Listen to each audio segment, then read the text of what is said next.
Hi there, welcome back to Real Feels. Today I'm going to tell you something. What are you going to tell me? Today I'm going to share with you something very special. Something that actually happened to me. I lost my virginity. Is that something that you broadcast to the world? What we just did.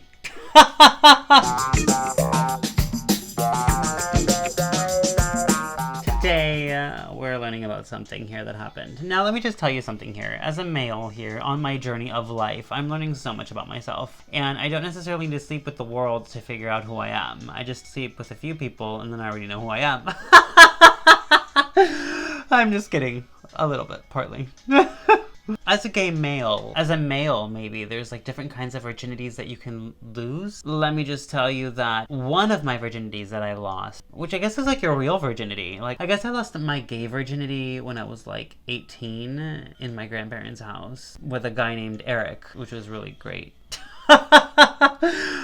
But he spelled it with a K, so we're okay there, right? It wasn't like an oh my me moment, because that would have been weird, right? Eric and Eric. Which is really funny because a psychic lady told me that I was going to see blue the first time that I lost my virginity. Well, I had a blue comforter. But at the same time, she may have seen it as part of the collective, but we all pass it off as psychic. Again, if you saw my previous video about psychic energy and all that jazz. Anyway, fast forward. Wait, hold on. Rewind. Okay, what exactly did I lost my virginity bottoming for the first time? Fast forward to 19. Oh no, that was 18. God, Eric, get it together. Ugh. So that was when I was 18. Then at 19, I slept with a best friend who was a lesbian. Now, I'm surprised there wasn't an apocalypse because I slept with a lesbian. Like a gay guy and a lesbian. Oh God. Like literally, Bible. No bueno. Yeah, we broke up like 5 times after that. Like, we're not friends. We're not speaking terms anymore. We've moved on, and that's that. I mean, I had sex, like real sex. Like, I topped for the first time. It was crazy. It was absolutely nuts. Of course, I've had like, you know, my own sexcapades in college, and I've had like my own, you know, experiences that were very intimate in nature. However, I never topped. Ever. I think just because the partners that I chose were always either too dominant or just not willing to share.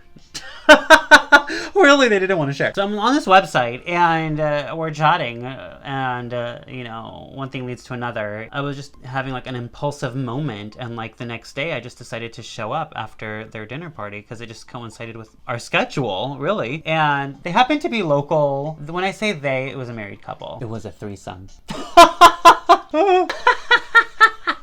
Hi, Mom, if you're watching. I lost my virginity to a married couple. My topping virginity. By the way, it was all consensual, just so you know. And I arrived at the house. It was still daylight. And we meet in the kitchen. There was no alcohol involved on my behalf. I don't think they were drinking either. Maybe they were, I don't know. But it wasn't when I was there. They weren't partying. There were no parties or drugs or alcohol or any of that involved. It was just 100% lucid interaction, 100% realness. Which was interesting for me because I'm typically the first one to like roll a joint or something, right? Well, not really roll a joint, but like smoke one. Because I suck at rolling joints. And really. And we're like talking in the kitchen. Then I express my, you know, of course it sounded kind of egotistical, but I didn't mean it to. But I was just speaking about how I felt like so isolated from the gay community out here. Like I felt like I couldn't find like a connection with the right kind of guy or something because I'm just so freaking selective or whatever. She said no, it was jealousy or whatever, which I don't understand. You can't excuse rudeness with jealousy. That still doesn't make sense to me because jealousy stemmed from wanting to like somebody. So if you like somebody, wouldn't you want them? You know what I mean? As opposed to like not by treating them bad, whatever. Neither here nor there. So we're chatting and I was like kind of, no offense, I was getting kind of bored. I was like, I'm here for a reason. Like,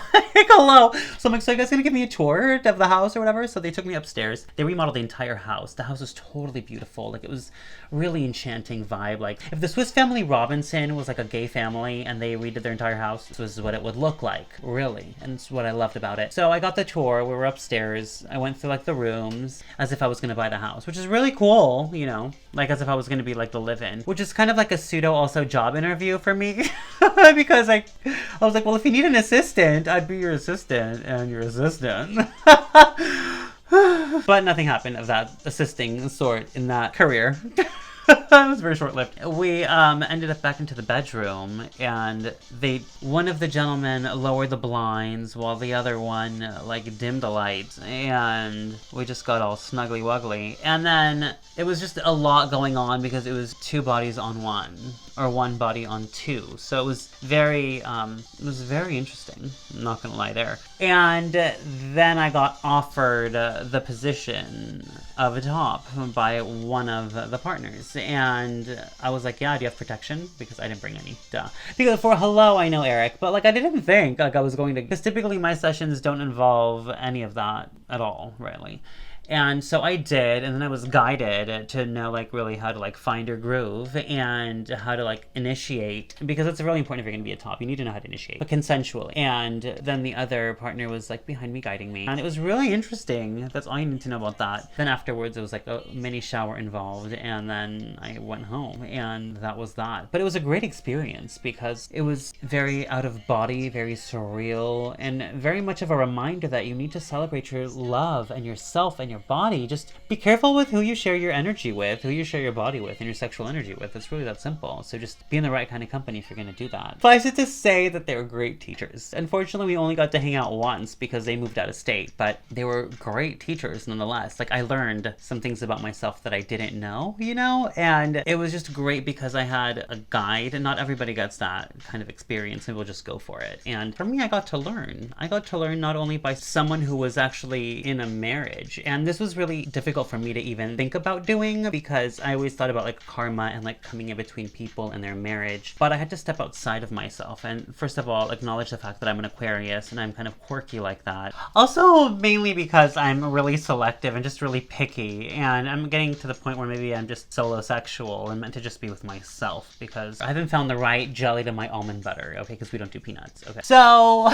like I learned a lot about myself, and it was a great experience, and they're very kind and caring. And I learned more about, when I say I learned about myself, I learned about other people's perception of me and why they don't approach me. And that's kind of unfortunate because I'm a pretty nice guy and I'm not intimidating. I mean, I can be intimidating, but I don't put off that vibe of intimidation. Maybe I do because I'm just so self-aware and guys don't like that because whatever. Point being was that I learned about Eric as a sexual being, and I'm very well aware of the energy exchange, but first of all, I used protection, number one. So yeah. After that experience, I realized that although sex is fun and sex is great with the right partner, the exchange of energy is really important if you're into that. And if you're not into that, don't just have sex with people because you need to deal with the repercussions too. I'm surprised that I kind of haven't put myself out on the market, and I guess because I'm just not... I just don't know what I want, to be honest with you. When it comes down to like a relationship, do I want a relationship? I don't know. Do I want a brotherhood? I don't know. I don't know what I want, to be honest with you. Ask me at 3 a.m. But you know what I mean? Like, I don't know what I want. And I think it was a blessing in disguise that they moved away because that gave me more time for self-reflection and growth. Yeah, wow. That was quite an awesome experience, I have to say. And just make sure that if you are going to have sex, that you use protection and that you know who you're having sex with. Just, you know, keep yourself happy. Spread your love. Just don't spread your grossness. Okay, it's just that simple. Ugh, don't spread your germs. Should I be my slogan? So that was kind of like my last fling of the summer, really. Yeah. It was a great experience. So now you can say I'm now very well-rounded as a being. Now I just have to find like the right piece to my puzzle, really. Because right now I'm just off the market. I'm just on the market for me right now. You gotta be pretty awesome. Give it up for threesomes? Of course it's only normal that I'd have like eccentric sex. Basically I'm Eric. Hello, eccentric Eric. Have you not met me? Well, now you have. This is Eric Ahila telling you to keep it real and to keep your clothes on.